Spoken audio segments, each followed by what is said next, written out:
Hey guys, welcome back to TechMan. Today, let me show you how to log out of X or Twitter account mobile.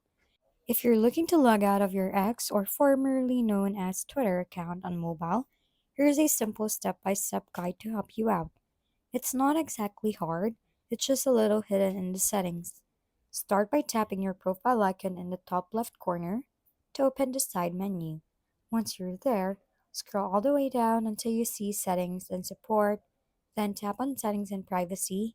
From here, select your account where you'll find several options related to your profile and login. Now scroll to the very bottom of the page and you'll find a Logout button. Tap on it, and if prompted, confirm your choice. You'll then be signed out of your account safely. If you want to log back in, simply reopen the app, enter your username and password, and you're good to go. And that's how you can easily log out of your X or Twitter account using this mobile app. If we've been helpful, kindly give us a thumbs up, and don't forget to hit the subscribe and bell button for more contents. For any questions and suggestions, comment down below.